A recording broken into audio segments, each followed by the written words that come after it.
اے اللہ مجھے میرے نفس کے شر سے بچا لے اور درست کام پر مجھے مضبوطی عطا فرما۔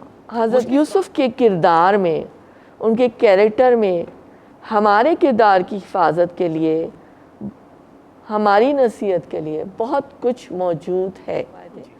نبی صلی اللہ علیہ وسلم نے فرمایا 7 طرح کے آدمی ہوں گے جن کو اللہ اس دن اپنے سائے میں جگہ دے گا، جس دن اس کے سائے کے سوا اور کوئی سایہ نہ ہوگا۔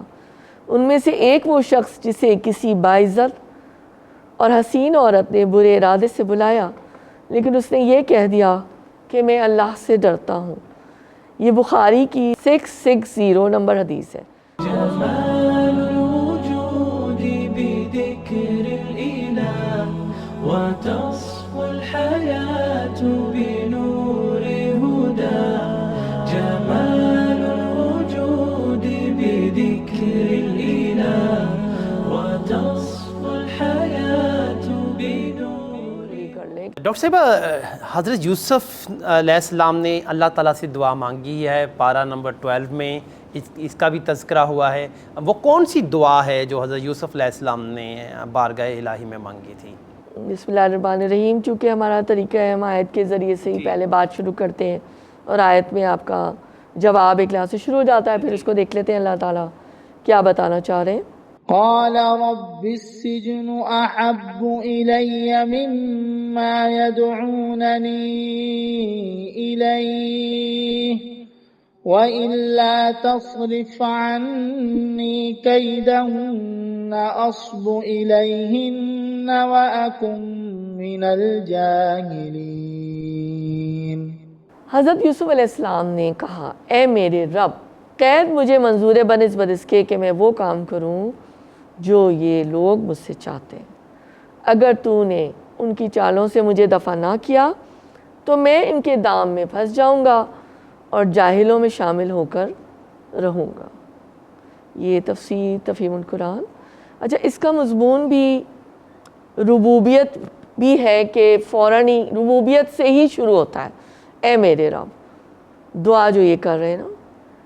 اور بیسیکلی جو سارا قصہ ہے حضرت یوسف علیہ السلام کا، وہ آج کل کے نوجوانوں کے میں سمجھتی ہوں کردار کی حفاظت کے لیے، آج کل کے ماحول کے لحاظ سے، آج کل فتنوں کا بھی دور ہے، فتنے عروج پر ہیں، ہر طرح کے فتنے پھیلے ہوئے ہیں، ہر طرح کے گناہ ہیں، ہر طرح کی ترغیبات ہیں، ٹیمپٹیشنز ہیں، بہت کچھ ہے۔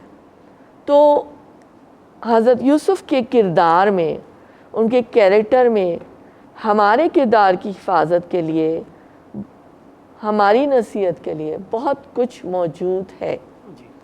حسن یوسف مشہور ہے۔ حضرت یوسف علیہ السلام کو اللہ نے بہت ہی ایک ایسا حسن عطا کیا تھا جو کہ بہت غیر معمولی تھا۔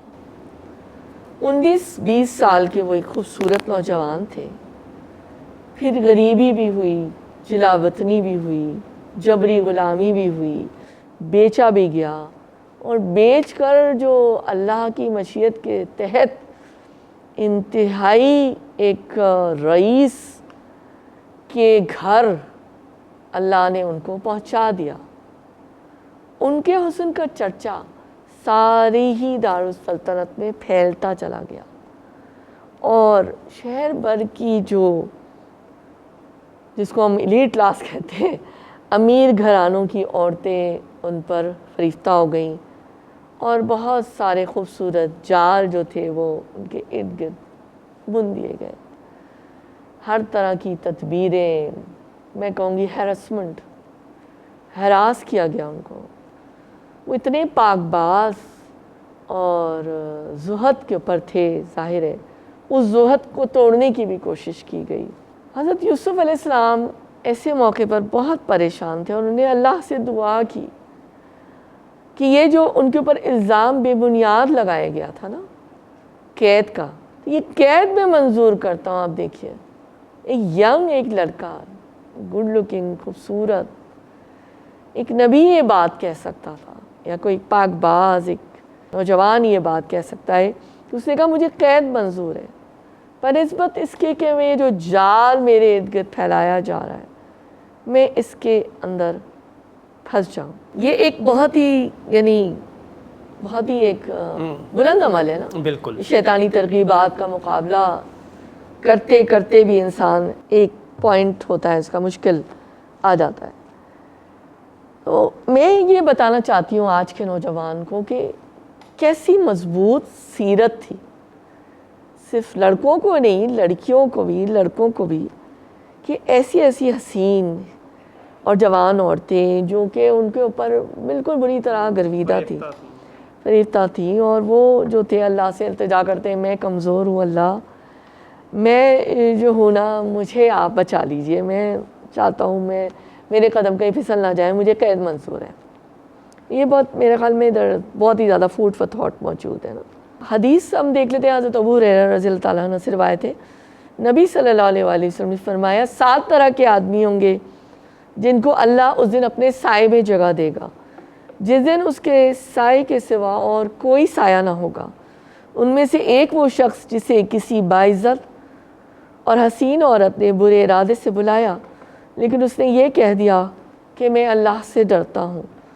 یہ بخاری کی 660 نمبر حدیث ہے اور مسلم کی 1031 حدیث ہے. یہ اب اس کے عملی نقطے کی طرف جی عملی نقطہ میں خیال ہم کافی بات کر چکے کہ کیسے اپنے کیریکٹر کو ایمان کے بلبوتے پر اور رب کی بندگی کے دائرے میں اس کے حصار میں رہتے ہوئے اپنے کیریکٹر کو کیسے پروٹیکٹ کرنا ہے، اپنے ایمان کو کیسے پروٹیکٹ کرنا ہے. وہ ہمیں حضرت یوسف علیہ السلام کی امیج کے صورت میں ایک یہ صورت بڑی سٹرونگ نظر آتی ہے. ویسے تو ان کے اندر بے شمار ان کے پاس حکمت تھی، معاملہ فہم تھے، ذہین تھے اور امانت دار تھے، بڑی خوبیاں قرآن نے بیان کی ہیں. تو آخر میں عملی نقطے کے ساتھ ساتھ ایک یہ دعا نبی صلی اللہ علیہ وآلہ وسلم کی آپ کے سامنے بیان کرنا چاہوں گی کہ اللہم قنی شر نفسی و عازم لی علی ارشدی امری. اے اللہ مجھے میرے نفس کے شر سے بچا لے اور درست کام پر مجھے مضبوطی عطا فرما. جمال الوجود بذكر الإله